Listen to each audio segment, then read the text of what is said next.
छोरा हाणे संदरो ॿधी मैदान ते लही पिया आहिनि।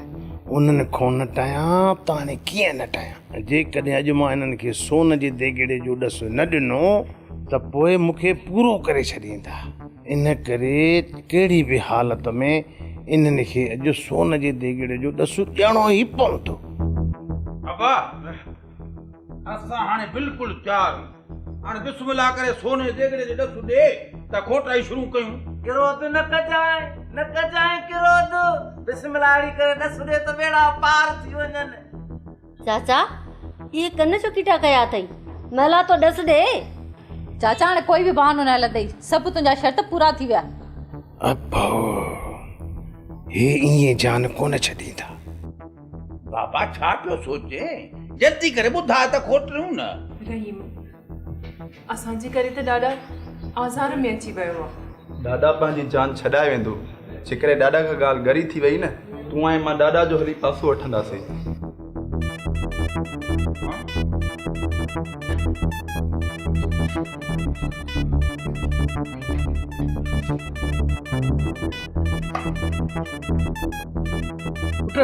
सोन जो देगिड़ो हिन कमरे जे कुंड में आहे।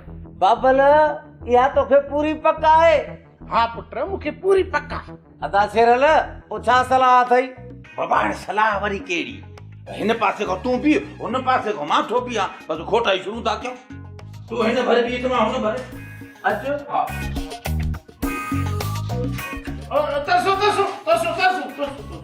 वरी छा थियो? जाए बि कोठो ठाहींदो बाबा जॾहिं करोड़पति बणिजी वेंदासीं त कोठा कहिड़े कम जा?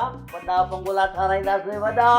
पुट कोठो बि ठाहियोसीं ऐं सोन जो देगिड़ो बि असांखे हथ न आयो, त पोइ मूंखे ॿुधायो त किथे असां रहंदासीं? पोइ तूं कबर में, असां जेल में। उहा कीअं भला? ॾिस न मलूका, हाणे बेड़े चवण ते खोटाई बि कयूं, कोठो बि ठाहियूं ऐं सोन जो देगिड़ो बि न निकिरे। पोइ त ज़ाहिर आहे जज़्बात में अची असां बाबा जो खून कंदासीं। ज़ाहिर खून कयोसीं त असां वेंदासीं जेल में, दॿो वेंदो कबर में।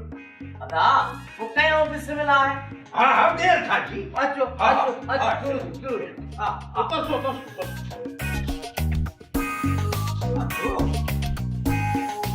अॼो की रात को मूंखे सोचणु ॾियो। हाँ अॼो की रात।